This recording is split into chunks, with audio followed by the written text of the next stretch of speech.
सोचिए, अगर जिस इंसान से आप अपनी जान से भी ज़्यादा मोहब्बत करते हो आज वही मौत के बिल्कुल करीब हो और आपके पास सिर्फ दो चॉइसेस हों, या तो खामोशी से सब कुछ खो देना या फिर अपनी जान दांव पर लगाकर उसे बचाना। आज अनु ने तीसरी चॉइस चुनी है, कुर्बानी। पूरा घर एक अजीब सी खामोशी में डूबा हुआ है। ना किसी के मुंह से बात निकल रही है, ना ही किसी की आंख सूखी है। शर्मा जी सोफा पर बैठे हुए हैं। उनके चेहरे पर गुस्सा भी है, मजबूरी भी। पुष्पा जी बार बार भगवान का नाम ले रही हैं। उनका दिल सिर्फ एक ही बात पूछ रहा है, क्या मेरा बेटा जिंदा वापस आएगा? और इसी कमरे में एक लड़की खामोशी से खड़ी है। उसकी आंखों में आंसू हैं, मगर उसके दिल में डर नहीं। उसके दिल में सिर्फ एक नाम है, आर्यावर्धन। अनु धीरे से आगे बढ़ती है और अपने माँ बाप के सामने खड़े होकर कहती है, मैं कश्मीर जाऊंगी। एकदम सन्नाटा। शर्मा जी गुस्से से उठ खड़े होते हैं। पागल हो गई हो? वहाँ गुंडे हैं, हथियार हैं, वहाँ सिर्फ मौत है। पुष्पा जी रोती हुई कहती हैं, बेटा तू हमारी एक ही औलाद है, अगर तुझे कुछ हो गया तो हम कैसे जी पाएंगे? अनु की आंखों से आंसू बहते हैं, लेकिन उसकी आवाज़ नहीं कांपती। अम्मी अप्पू, अगर आज मैं पीछे हट गई तो ज़िंदगी भर खुद को माफ़ नहीं कर पाऊंगी।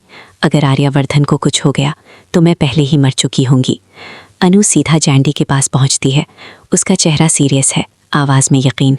मैं भी इस मिशन का हिस्सा बनूंगी। जैंडी पहले मुस्कुरा देता है, ये कोई फिल्म नहीं है अनु, ये असली ज़िंदगी का ख़तरा है।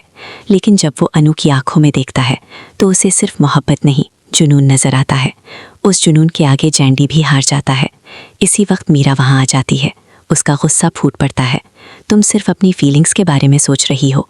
और अगले ही लम्हे थप्पड़। अनु का चेहरा एक तरफ घूम जाता है, पूरा माहौल जम जाता है।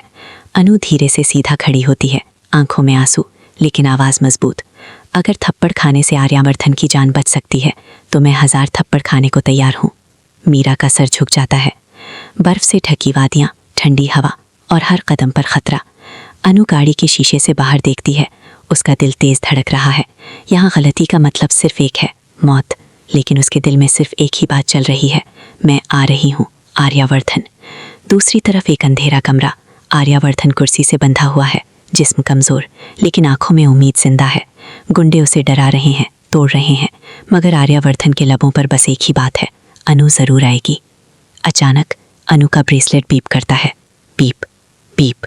सबकी सांसें रुक जाती हैं। पुलिस समझ जाती है ये वही जगह है। अनु की आंखों से आंसू बहने लगते हैं, बस थोड़ा सा और। गोलियों की आवाज़, भाग दौड़, शोर। पुलिस चारों तरफ से गुंडों को घेर लेती है, कोई बच नहीं पाता। और फिर वो दरवाज़ा खुलता है। अंधेरे कमरे से आर्यावर्धन बाहर आता है, कमज़ोर लेकिन जिंदा। जैसे ही उसकी नज़र अनु पर पड़ती है, उसकी आंखों में चमक आ जाती है। अनु भागकर उसे गले लगा लेती है। मैंने कहा था ना, मैं आऊँगी। ये मिलन सिर्फ दो लोगों का नहीं, ये मोहब्बत की जीत है। अगली सुबह कश्मीर की बर्फ पर सूरज की पहली किरण। आर्यावर्धन अनु के सामने घुटनों पर बैठता है, हाथ में रिंग। जब मैं मौत के करीब था, तुम ही मेरी उम्मीद थी। क्या तुम पूरी जिंदगी मेरी उम्मीद बनोगी? अनु रोती हुई मुस्कुरा कर कहती है, हाँ। लेकिन दोस्तों, ये कहानी यहीं ख़त्म नहीं होती।